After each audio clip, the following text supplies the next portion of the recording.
dalam jumlah besar.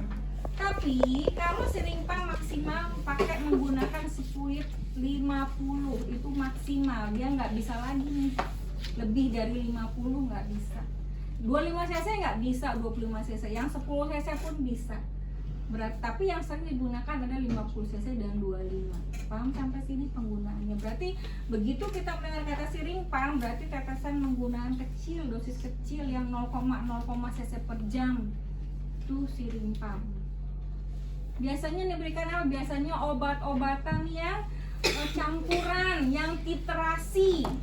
Yang sering diberikan di ruangan apa sih obat titrasi? Golongan epinefrin, golongan dobutamin, dan golongan dopamin. Yang rumusnya itu menggunakan mikro per kilogram berat badan per menit. Nah, itu satu ya. Sekarang kita cara penggunaan nih. Untuk lebih mudah, kita menggunakan jarum nomor 18 biar menyedotnya gampang. Trik nyedotnya nih, kenapa kita nggak pakai jarum kecil? Pegel, nanti tangannya gede kayak Popeye. Jadi kita menggunakan jarum 1 cc itu memudahkan pekerjaan kita. Contoh bagaimana sih cara nyedotnya juga ya, mengisi cairannya juga ada triknya. Ini karena baru nggak usah disuap, kan baru. Kalau enggak nih, kita nggak begini tapi begini, ngisi masih boleh kita begini ya. Tarik. Ini kalau kita nggak pakai trik berat, berapa 2 kali ganti aja tangan kita kemeng apa sih namanya, pegel. Ini kita lurus gini kenapa? Biar apa? Tidak ada. Biar udara itu kan sifatnya naiknya ke atas. Jadi udara tuh biar naik ke atas nih, kan dia nggak boleh ada udara. Nah, contoh udah sampai segini lah misalkan. Nah, ini kita tarik lagi nih triknya sampai udaranya kita gini nih. Udaranya ini masih ada di pinggir-pinggir tuh. Udaranya harus tutup pinggir-pinggir. Nih kita tutup. Nih. Biar udaranya nggak ada. Ini trik kita ya, trik. Nih biar udaranya nggak ada. Nah, ini udah lurus kan? Bagaimana kita mau buang nih sampai udaranya nggak ada di pinggir-pinggir. Nah, kita mau naikin ke atas kan masih ada udaranya kan. Nah, caranya tadi kita nariknya tinggi gitu kan? Kita ngeluarin, kita miring sesuai ininya. Nih, biar nanti nah nggak ada udaranya kan? Kalau kita lurus pasti kalau kita begini nih udara masih ada di samping. Nih di sini masih ada udaranya. Sehingga kita begini sudut. Nih kita begini. Nah berarti nggak ada kan udara yang tersisa? Tidak ada. Nah, ini triknya kayak gini ya. Karena kenapa Bu? Apa sih? Pusing-pusing pakai sudut miring. Kalau ada oksigennya capek teman-teman, yang bunyi melulu tuh alarm. Berapa menit ada lagi alarm. Nah ini masih ada udara kan? Mulai nih pinggirin lagi kayak gini. Nih udaranya ke arah jarum, miring. Nah kita keluarkan. Nah keluar kan? Itu triknya. Sampai sini udah oke? Nah, pada saat meletakkan di sirimpang, tidur dia gini, nggak begini. Tidur.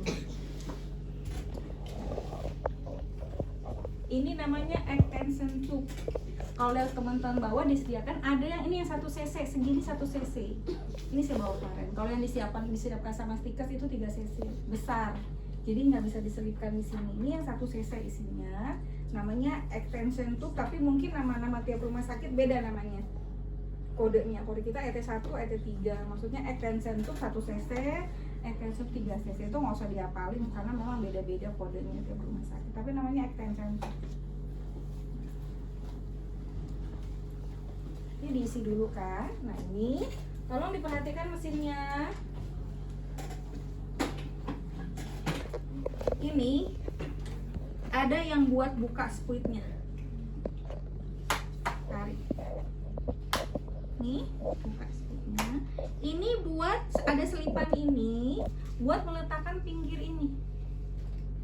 Ini nggak apa-apa ya on, karena kan dia tidak steril. Kita buat pelatihan nih. Nah ini buat jepit ininya. Dipencet. Jadi dipencet nih. Ada 2 tarikan. Ini buat nyelipin ini sini. Nah ini buat ini selipin ini dulu. Saya kelebihan dia nggak mau batas 50 cc takut basah. Sayang bagi itu dong bengkok apa? Dia lagi ginjal. Bengkok. Itu di atas ada di atas teman-teman. Nah, itu. Estafet aja ke sini.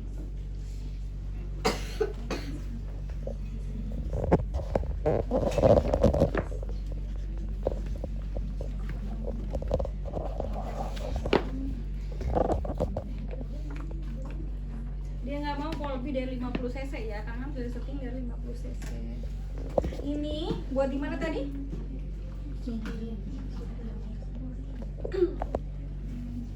Nah, buat di sini. Yang ini disesuaikan, maju, dijepit. Sampai sini saya pahami. Lalu, nah, ini karena dia kecil sesuai bisa diselipin di sini. Kalau yang kemarin nggak muat, ini muat 1 cc. Ini kepasnya. Bisa dipahami ini cara menggunakan ini ya. Ininya ada di bawah. Kenapa di bawah ini? Karena nanti udara nggak ke atas. Tapi di sini udah kasih simbol sebenarnya ini. Ini kalau dulu nggak ada nih kayak gininya era saya. Pasti saya akan ngasih tahu ini di bawah, yang ini di bawah. Tapi ini udah ada kode, berarti jarum yang arah ini masih di bawah. Jadi kalau ada udara di posisi di atas, dia tidak akan masuk ke pasien. Ini penjepitnya, tinggal ditarik aja. Ini penyesuaian pinggir split, ini buntut split. Sampai sini bisa dipahami? Okay. Dia nggak bisa nyala nggak? Nggak bisa. Ternyata dia bisa nyala. Nah, dia dibilang AC powernya nggak terdiskoneksi ya. Dia maunya ini dinyalain nih. Ini dinyalain.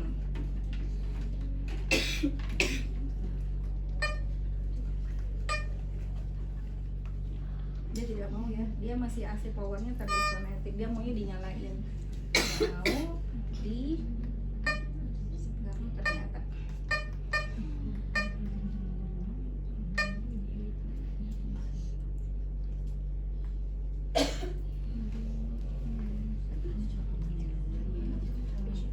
Yaudah apa? Yang penting teman-teman udah tahu ya, nanti coba ya. Yang penting tahu nih prinsip untuk pemasangan sirip misalnya. Nanti kita lihat ini.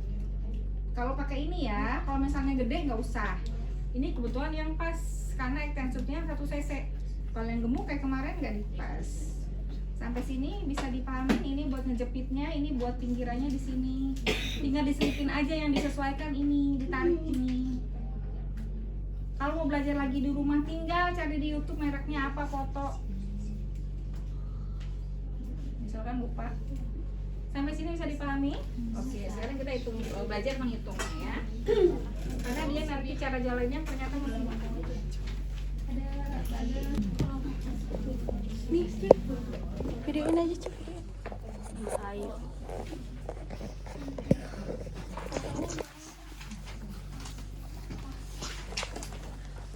Friend daw buat amin daw pamen.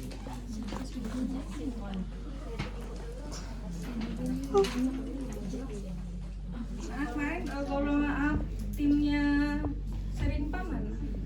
Yang kemarin saya kasih tugas presentasi untuk ini bisa berubah tergantung kita mau ngenceringnya berapa. Pada saat misalnya dokter kasih instruksi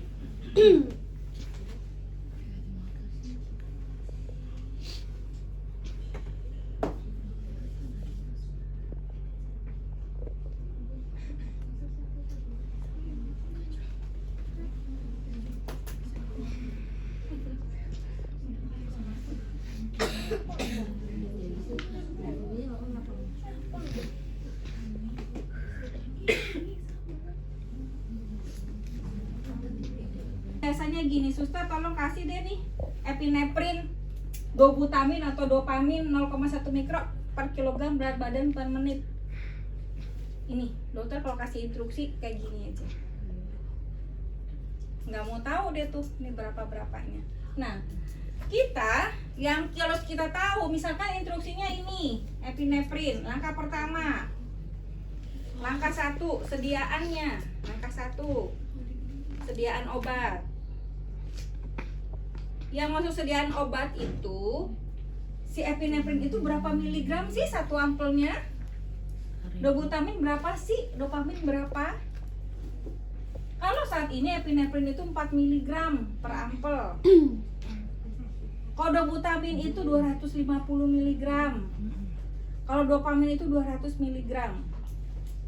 Ada perubahan nggak? Bisa saja isinya tiap flash beda. Tapi dari tahun 89 sampai sekarang masih sama nih. Dari tahun 89 sampai sekarang 2016 masih sama. Mungkin nanti dia menciptakan satu ampelnya 8 mg bisa aja. Masalah nggak? Nggak masalah. Kan yang penting kita rumus ini. Sampai sini bisa dipahami? Apa yang mau? Oke. Rumusnya misalkan berat badannya 70. Oke. Ini kan tinggal dimasukin dosisnya berapa tadi? 0,1. Berat badannya 70. Ini 60. Nah, sekarang titerasi pengenceran. Cara menghitung titerasi adalah Jumlah obat. berapa sih obatnya? Sediaan obat. Sediaan dibagi pengenceran. Maksudnya adalah sediaan obatnya ini berapa sih yang kita mau pakai apa? Misalkan epinefrin 4 mg. Tadi kan dia bilang mik kan? Kalau instruksi mikro kan? Jadi dikali seberapa? 1 mg sama dengan 1000 mikro. Jadi dikali 1000. Kali 1000 nih. Jadi 4.000. Kita mau bikin pengencerannya berapa? 50. Jadi berapa nih? 400 bagi 8 berapa? 8. Berapa? 80. Berapa? 80. Sampai sini bisa dipahamin nggak? Saya mau semuanya paham dulu, saya nggak mau lanjut.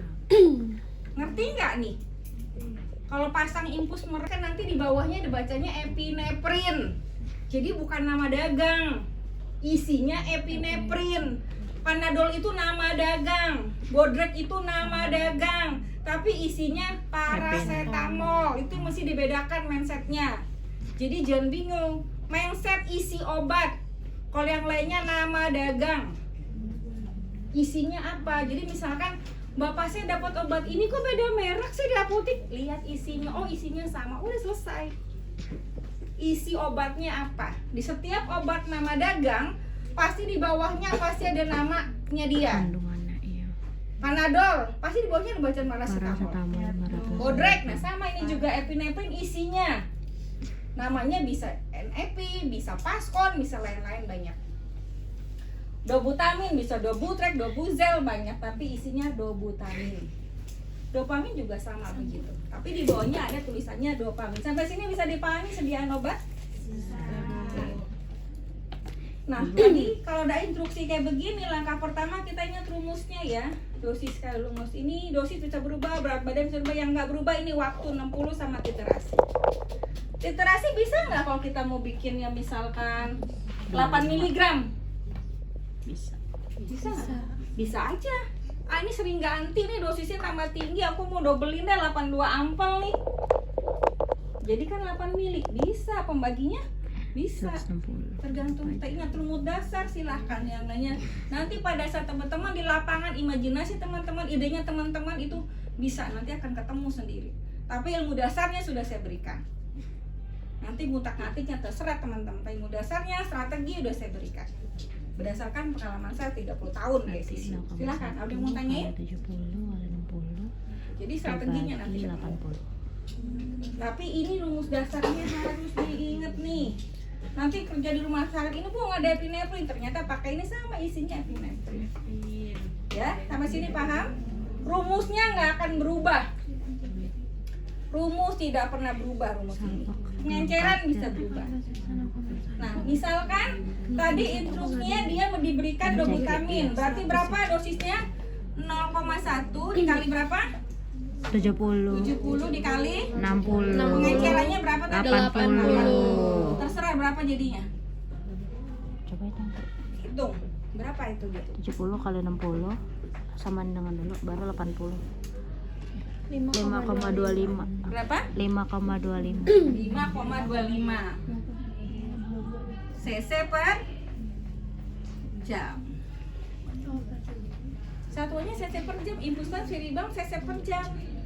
Tapi mikronya dosisnya mana tadi dosisnya? Itu 0,1. Mana dosisnya ya? Itu Nah, ini dia dosisnya. 0,1. Berarti dosisnya sidobotamid 6, mikro pada pasien yang 70 kilo adalah 5,25 cc per jam. Ada yang belum paham? Silakan saya ulang. Sampai paham, saya nggak mau. Biasanya udah buang waktu banyak.